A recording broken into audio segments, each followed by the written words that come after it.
Hello everyone, welcome back to our channel. आज हम लोग सेट 2 करेंगे, उसी में आगे सेट 1 हम लोग कर चुके हैं। तो सेट 2 का 9 नंबर का पहला क्वेश्चन देखते हैं। लिखा है the principal said to the students why did they not attend their classes. ठीक है, तो इसको इनडायरेक्ट स्पीच में चेंज करना है।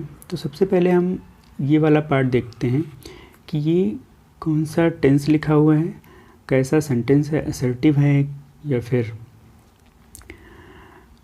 इंटेरोगेटिव है या किस टाइप का सेंटेंस है। तो सबसे पहले हमें वो देखना होता है। तो यहाँ पे हमने सबसे पहले देखा कि ये जो हमारा सेंटेंस लिखा हुआ है वो इंटेरोगेटिव लिखा हुआ है। ठीक है, तो अब इंटेरोगेटिव अगर सेंटेंस है ये हमारा, तो इसके हिसाब से हम देखेंगे कि यहाँ पे सेट टू किस चीज़ में चेंज होगा। तो अगर इंटेरोगेटिव सेंटेंस होता है तो सेट टू हमारा चेंज होता है आस्क्ड में। ठीक है, किस में चेंज होता है? आस्क्ड में।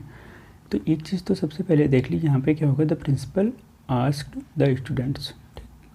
अब आगे देखते हैं कामा इंडोटेड कामा किस में चेंज होते हैं। तो इंटेरोगेटिव सेंटेंस में अगर जो सेंटेंस की स्टार्टिंग है ये क्वेश्चन वर्ड से होती है तो हम इसको वही रखते हैं। क्वेश्चन वर्ड से होती है तो हम इसको यही रखते हैं। अगर यहाँ पे हेल्पिंग वर्ब होती तो हम इसको इफ़ या विदर में चेंज करते हैं। ठीक है, लेकिन अभी ऐसा नहीं करेंगे। तो यहाँ पे पहली चीज़ ये देख ली, सेट टू किस में होगा चेंज। फिर दूसरा देख लिया कामा इंडोटेड कामा किस में चेंज होंगे। अब तीसरी बारी है, हमें देखना है कि टेंस किस में चेंज होगा। ठीक है, उससे भी पहले हमें देख लेते हैं प्रोनाउन किस में चेंज होंगे। तो आपको पता होगा 1 2 3 पर्सन, ये एक रूल होता है। इसमें क्या होता है कि फर्स्ट पर्सन चेंज होता है हमारा सब्जेक्ट के हिसाब से, सेकंड पर्सन चेंज होता है ऑब्जेक्ट के हिसाब से, और थर्ड पर्सन नो चेंज। ठीक है, तो एक चीज़ और इसी में देखनी है कि अगर इंटरोगेटिव सेंटेंस है तो ये लिखने के बाद, क्वेश्चन वर्ड लिखने के बाद हम पूरे सेंटेंस को असर्टिव में बना देते हैं। असर्टिव मतलब अफर्मेटिव में कर देते हैं, या फिर निगेटिव है तो निगेटिव में कर देते हैं। तो यहाँ पे क्या हो जाएगा, व्हाई यहीं पे रहेगा, दे हमारा थर्ड पर्सन में आता है, थर्ड पर्सन नो चेंज अभी हमने यहाँ पे देखा। तो ये हो जाएगा the principal said to ask में हो गया the principal asked the students why they, इधर आ जाएगा उठ के व्हाई दे। अब यहाँ पे टेंस हमारा है पास्ट इंडेफिनिट। ठीक, पास्ट इंडेफिनिट ये चेंज होता है पास्ट परफेक्ट में, चेंज होता है पास्ट परफेक्ट में। तो अब यहाँ पे हो जाएगा दे had not attend their classes regularly, ये पूरा वैसे ही रहेगा। तो पूरा सेंटेंस क्या हो जाएगा, the principal asked the students why they had not attend their classes regularly. चलो अगला क्वेश्चन देखते हैं। अगला क्वेश्चन जो हमारा है वो है the captain said bravo you have performed well.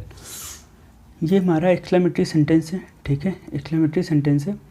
अब यहाँ पे हमें देखना होता है कि ये भाव कैसा है। ठीक है, अब यहाँ पे ब्रेवो शाबाशी दी जा रही है, तो ठीक है समझ लिया एक चीज़। ब्रेवो को चेंज करते हैं अप्लाउड में। ठीक, लेकिन यहाँ पे ऑब्जेक्ट नहीं है हमारा, एक चीज़ ऑब्जेक्ट जो है वो मिसिंग है। तो यहाँ पे हम कुछ भी मान सकते हैं, मी मान लें या फिर ही मान लें, कुछ भी ऑब्जेक्ट हम यहाँ पे मान सकते हैं। तो अगर हम यहाँ पे ऑब्जेक्ट मी माने तो चेंज कर सकते हैं द कैप्टन अप्लाउडेड, यहाँ पे सेट की जगह अप्लाउड हो जाएगा द कैप्टन अप्लाउडेड। अब इसमें एक चीज़ और होती है, मी अगर माना है तो मी लगा देंगे the captain applauded me and saying that.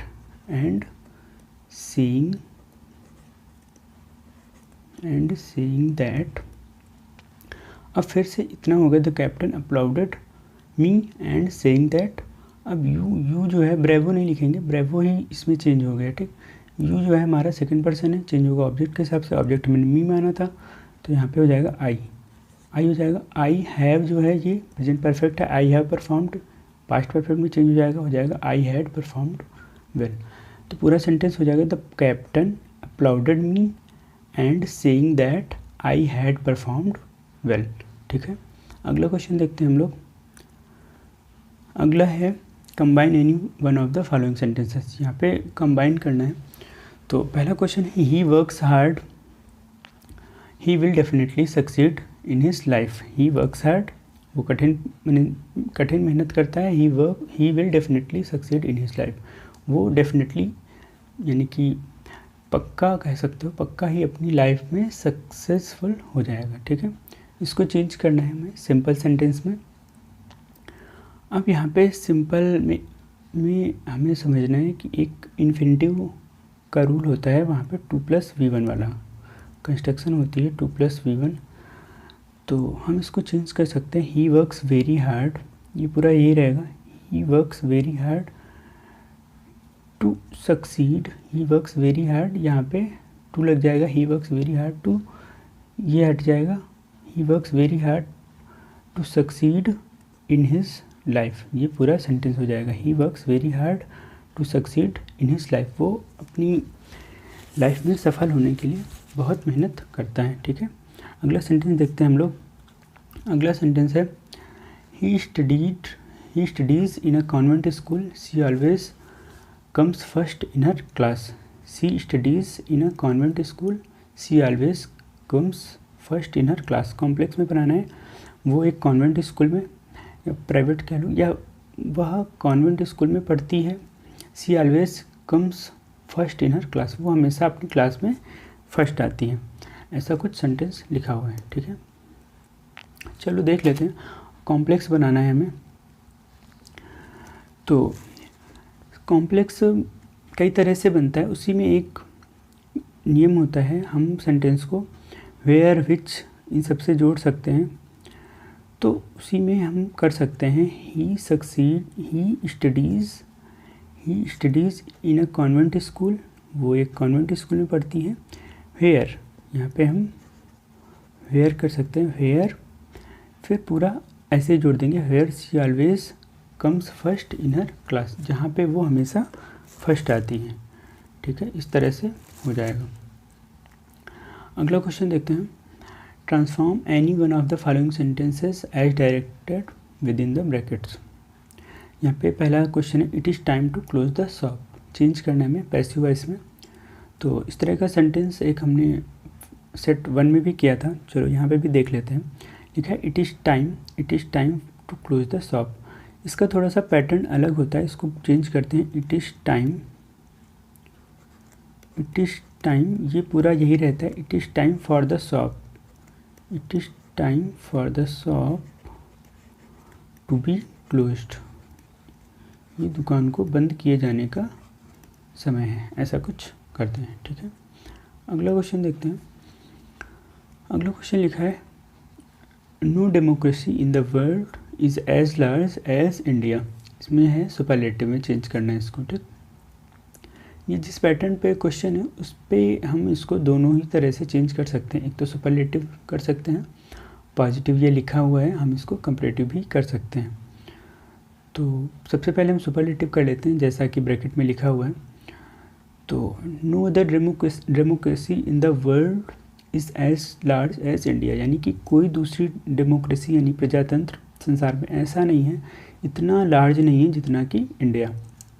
यानी कि क्या, इसी बात को हम दूसरी तरह से कह सकते हैं कि जो इंडिया है वो वर्ल्ड की लार्जेस्ट डेमोक्रेसी है। ठीक है, तो इसको चेंज कर सकते हैं, India is the largest, superlative degree लाएंगे, India is the largest democracy,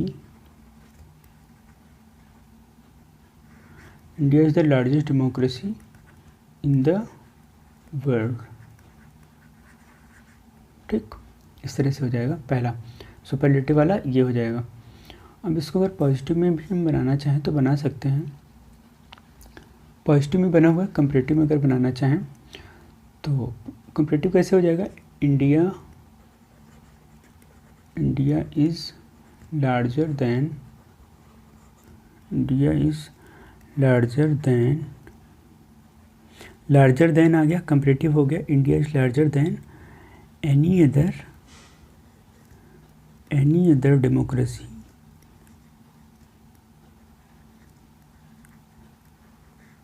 in the world, ये पूरा हो जाएगा इन द। ठीक है, इस तरह से हम इसको देख सकते हैं, दोनों तरह से ये हो जाएगा। ठीक, अगले क्वेश्चन की तरफ बढ़ते हैं। अगला क्वेश्चन है हमारा, his brother is an university student. इसमें करेक्ट करना है, किन्हीं दो को सारे देखेंगे हम लोग। ठीक है, his brother is an university student, उसका जो भाई है वो एक यूनिवर्सिटी का स्टूडेंट है। ठीक, तो देख लेते हैं इसको।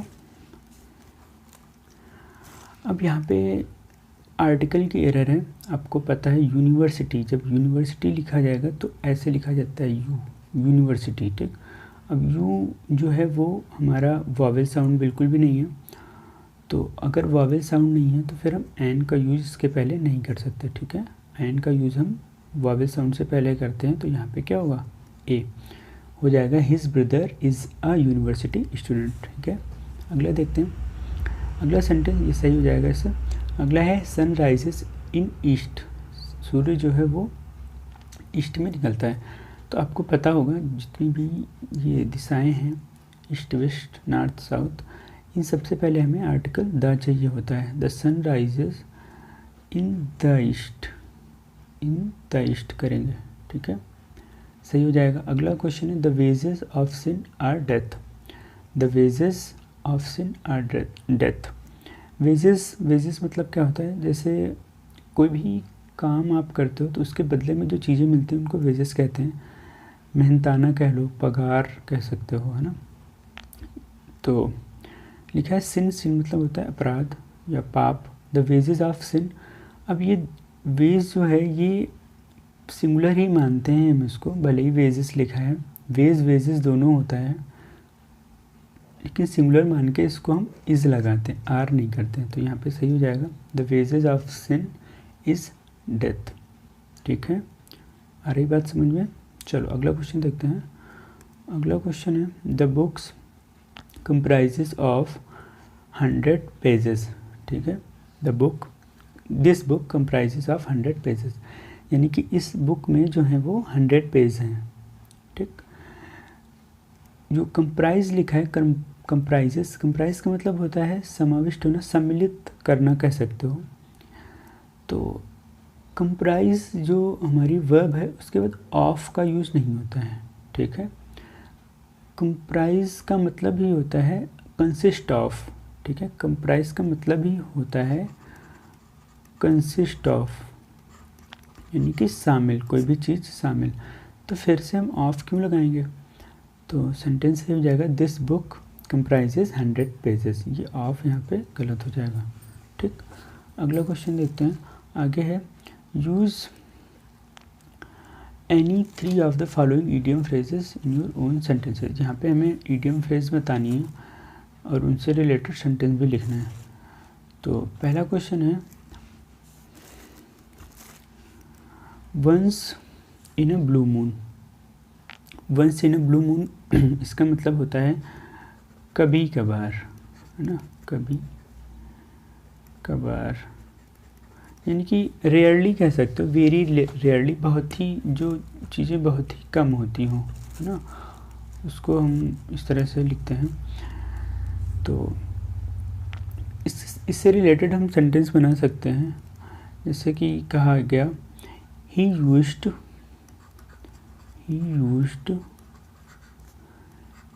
his books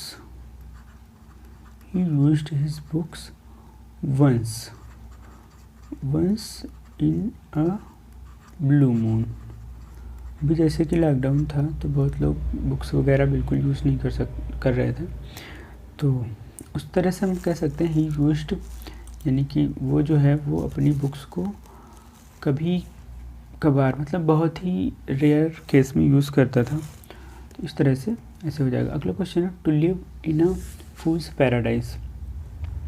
to live in a fool's paradise, अब यहाँ पे देखते हैं, इसका मतलब होता है मूर्खतापूर्ण विश्वास कह सकते हो, जो फुलिशली किसी बात को विश्वास किया जाए, मूर्खतापूर्ण विश्वास। ठीक, मूर्खतापूर्ण विश्वास। अब इससे रिलेटेड सेंटेंस बनाया जा सकता है। देखो सेंटेंस हमें बनाना ही है, एक एक सेंटेंस तो सबसे बनाना पड़ता है। ठीक, ऐसे नहीं करेंगे केवल यही लिख के चले आए। ठीक, तो सेंटेंस बना लेते हैं। यहीं पे इधर देख लो, जैसे no one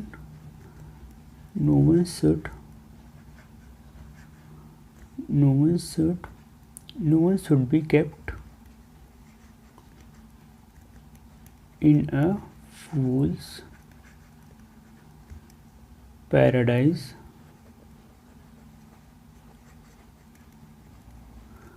by promising him।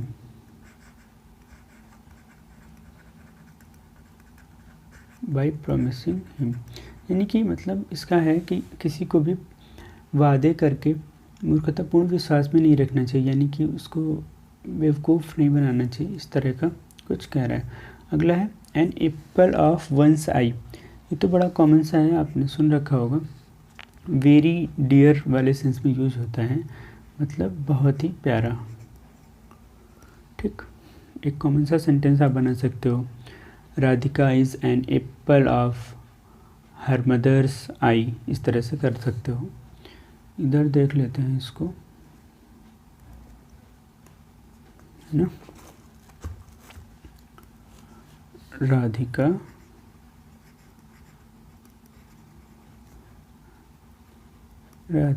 Is an apple of her mother's आई। ठीक, इस तरह से हम कर सकते हैं। अगला क्वेश्चन है सूनर और लेटर। सूनर और लेटर का मतलब होता है कभी ना कभी, है ना। इसका मतलब होता है कभी ना कभी, मतलब कभी ना कभी तो कोई चीज़ होगी, है ना। तो इससे रिलेटेड सेंटेंस बना लेते हैं। सूनर और letter,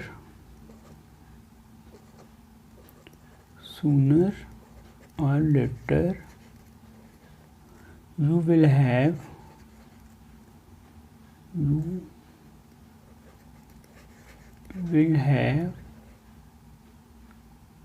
sooner or later you will have to make a decision।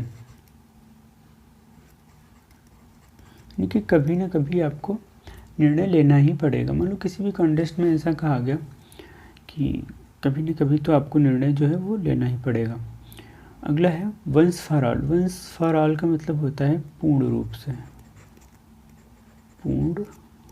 से, ठीक। इससे रिलेटेड सेंटेंस बना लेते हैं, इसको थोड़ा रफ कर देते हैं।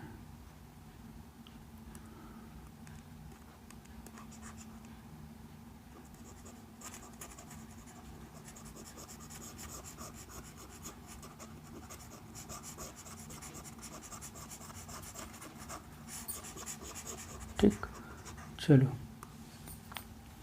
अब यहाँ पे देख लेते हैं। यहाँ पे हम लोग सेंटेंस कर रहे थे वंस फॉर ऑल, यानी कि पूर्ण रूप से। तो इससे रिलेटेड सेंटेंस बना लेते हैं। वी नीड टू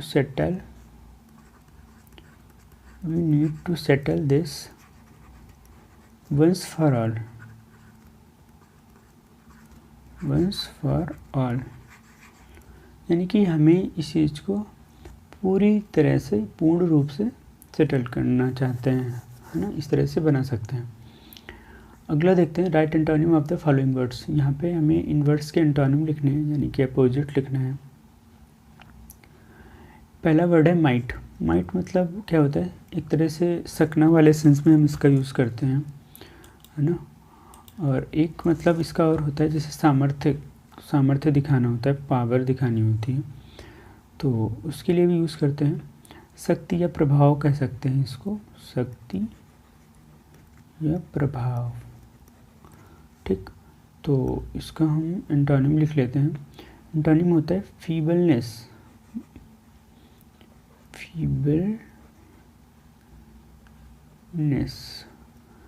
ठीक, इसका मतलब क्या हो जाएगा, दुर्बलता, कमजोरी कह सकते हो। वीकनेस भी इसका एंटोनिम हो सकता है। ठीक, अगला वर्ड है ओबे। ओबे मतलब आप सबको पता है क्या होता है, आज्ञा पालन करना। तो चेंज कर सकते हैं हम इसको, ओबे का क्या हो जाएगा, डिसओबे। ठीक, अगला देखते हैं मार, MAR लिखा है मार, इसका मतलब होता है बिगाड़ देना, कुछ भी काम जो है वो बिगाड़ देना। तो इसका एंटोनिम लिख सकते हैं, मान लो मेक कर सकते हैं हम, मेक बनाना वाले सेंस में आ जाएगा, या फिर इम्प्रूव कर सकते हैं सुधारना वाले सेंस में। ठीक, चलो आगे देखते हैं। आगे है एडमिट। एडमिट मतलब आप समझते हो, इनके सिनोनिम लिखने हैं हमें। अगला एडमिट, एडमिट मतलब समझ रहे हो, दाखिल करना कह सकते हो ना, भर्ती करना। तो इसका सिनोनिम लिखना है तो इसी से रिलेटेड वर्ड होना चाहिए। जैसे हम लिख सकते हैं इंक्लूड, इंक्लूड इसका सिनोनिम हो जाएगा इंक्लूड। इंक्लूड का मतलब भी होता है शामिल करना। अगला है डेड। डेड का भी सिनोनिम लिखना है। डेड मतलब जानते हो आप, मरा हुआ कह सकते हो। तो लाइफलेस हो सकता है इसका, लाइफलेस, है ना। अगला है लाई। लाई जो है, लाई वैसे तो झूठ बोलना होता है, इसका एग्जैक्ट सिनोनिम तो नहीं मिलता है ऐसे, है ना, लेकिन कुछ सिमिलर वर्ड्स लिख सकते हो। तो एक वर्ड होता है कोल्यूशन, COLLUSION, है ना, कोल्यूशन। इसका मतलब होता है यही मनगढ़ंत बातें, तो हो सकता है इस तरह से। ठीक, अगला क्वेश्चन देखते हैं हम। लिखा है suitable one word for the following expression. यहाँ पे हमें वन वर्ड लिखना है इनका। तो पहला है which can not be read, which can not be red, जिसको पढ़ा नहीं जा सकता है। तो हिंदी में जिसको अपठनीय बोलते हो, है ना, अपठनीय, इंग्लिश में उसी को बोलते हैं एलिजिबल।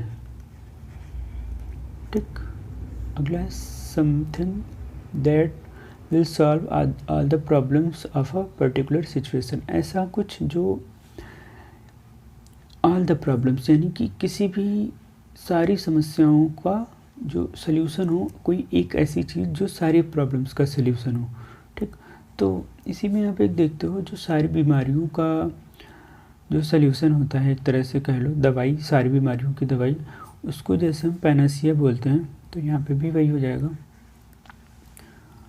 पैनासिया। ठीक, तो रामबाण जिसको बोलते हो हिंदी में, तो वही हो जाएगा यहाँ पे इसका। ठीक, अगला है right to stop a law for being passed और a decision for being taken.